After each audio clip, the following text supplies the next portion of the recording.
और उत्तर प्रदेश के मथुरा से इस वक्त की बड़ी खबर सामने आ रही है। भगवान श्री कृष्ण की पोशाक पर विवाद छिड़ गया है।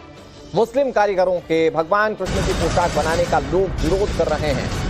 श्री कृष्ण जन्मभूमि संघर्ष न्यास ने यह मांग की है कि मुस्लिम कारीगरों की ओर से भगवान की पोशाक ना सिलवाई जाए। बड़ी खबर आपको बता रहे, श्री कृष्ण जन्मभूमि संघर्ष न्यास की ये मांग है। दरअसल बांके बिहारी मंदिर में भगवान की पोशाक मुस्लिम ही बनाते हैं, लेकिन अब इसका विरोध होने लगा है। अब श्री कृष्ण जन्मभूमि संघर्ष न्यास के अध्यक्ष ने मांग की है कि मुस्लिम कारीगरों से भगवान की पोशाक को ना सिलवाया जाए। बांके बिहारी मंदिर के सेवायतों को मांग पत्र सौंप दिया गया है। विरोध करने वाले न्यास का कहना है कि भगवान की पोशाक शुद्धता का प्रतीक है और इसीलिए इसे मुस्लिम ना बने। उन्होंने कहा कि अगर ये नहीं रोका गया तो आंदोलन के लिए बाध्य होंगे, यानी कि अगर मुस्लिम पोशाक फिर भी बनाते हैं मनाही के बावजूद, तो इसके लिए श्री कृष्ण जन्मभूमि न्यास की ओर से आंदोलन की बात भी कही गई।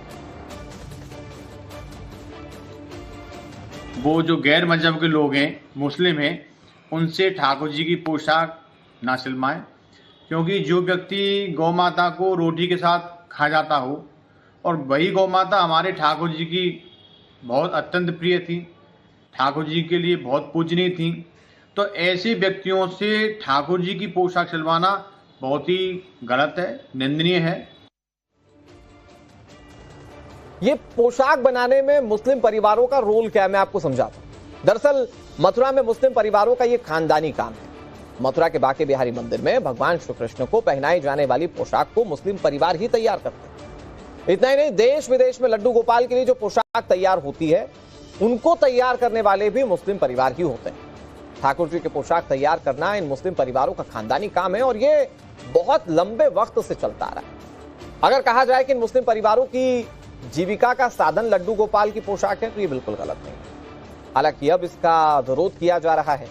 अब हम लोग पढ़ते आए कि मंदिर में दाना चुगकर चिड़िया मस्जिद में पानी पीती है। हमने पढ़ा है कि राधा की चुनरी को कोई सलमा बेगम सिलती है, लेकिन माहौल ऐसा है कि रंग पर विवाद छिड़ा हुआ है। भगवान के कपड़े कौन बनाएगा, इस पर भी कंट्रोवर्सी हो रही है और इस तरह के गैर जरूरी मुद्दे कई तरह के सवाल भी खड़े करते हैं